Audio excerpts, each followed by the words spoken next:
My family and I are probably the biggest skeptics in the world, which is why I can't explain what happened that day.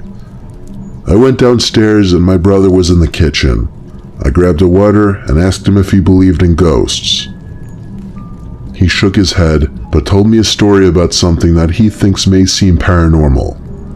Then I looked at him and asked, "Did you ever try to scare me when I came home from school?" I planned on asking that question to follow with my story. "Once," he said. Somehow that calmed me down, and I wasn't going to bring anything else up because I thought it was some kind of closure.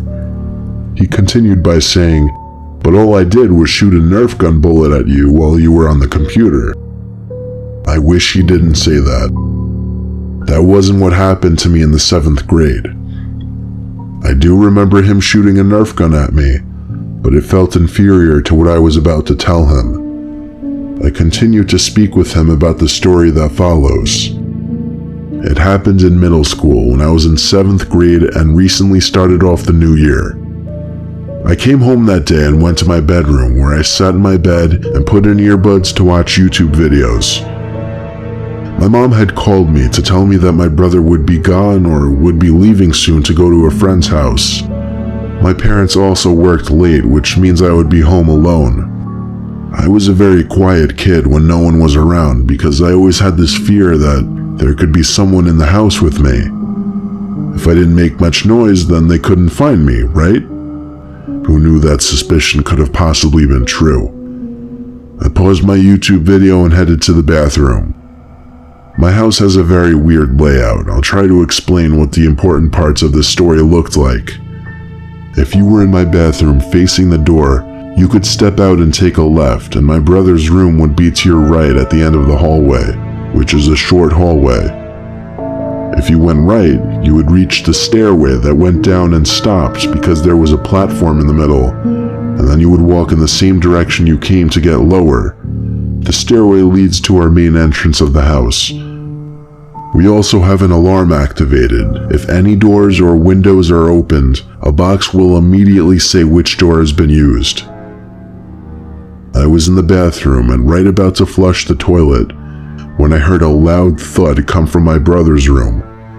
I assumed that he must be about to leave for his friend's house, so I flushed the toilet and got up to wash my hands. There were no more noises.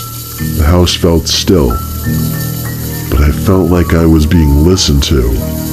I turned off the sink and walked over to the bathroom door to lock it. Something felt wrong. My stomach started to ache from fear. I felt like I was just being paranoid, but I also couldn't shake that weird feeling in my gut. So I waited for another noise. I didn't have my phone on me, so I couldn't text my brother. We had a house phone in there, but it made loud noises when you dialed, so I didn't want to risk it. Then I heard talking, which was definitely coming from my brother's room, but that was not my brother talking, and it couldn't have been my dad. The muttering was deep and low. It sent shivers down my spine. I could tell it was a voice because of the distinction of an S or a T, but I couldn't understand what it was saying. Then there was a slow pounding noise that started getting closer to me. It came out of my brother's room and nailed its way towards the bathroom door. It stopped dead in its tracks right at the door. I threw myself away from the door near the window, hoping that if it busted in, I could get away to leave. I couldn't fight whoever it was since I was a weak 7th grader, so that was out of the question. I covered my mouth to keep from breathing loudly in case they didn't know I was in the bathroom. Then they continued to walk. I could hear them making their way to the stairway, and then it stopped. I heard a loud crashing noise from what I thought was the middle platform of the stairs, and then again at the bottom. Then the muttering stopped, and the loud pounding made its way to the door. I heard the door open and close, and I heard the alarm go off for the door as well. I didn't know if it was safe or not, so I made my way to the door and rested my hand on the doorknob, still covering my mouth. To the left of me towards the ground is a laundry chute that led to our laundry room. If someone were to get from the main floor to the laundry room, it would definitely take over 30 seconds. But about 10 seconds after the door opened and closed, a vicious jabbing noise pounded at the small laundry chute door. I stood there in awe, not sure what to do. It sounded like someone took the end of a broom and reached up there to stab at the door. I watched as the pounding of the door vibrated the small laundry chute door, hoping that it wouldn't bust open. Then it ended. I waited in the bathroom for what seemed like an eternity, and then quietly crept to my room to call my parents.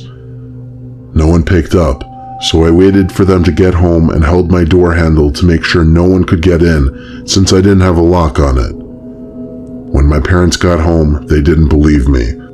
Soon after, my brother arrived, and he doubted me as well. Telling this again to my brother made his mouth drop. He continued to tell me that he used to hear things come from the attic that used to open up in his bedroom. I will honestly never forget that day. Me and my brother can't figure out who or what that was, and I try not to think too hard about it either.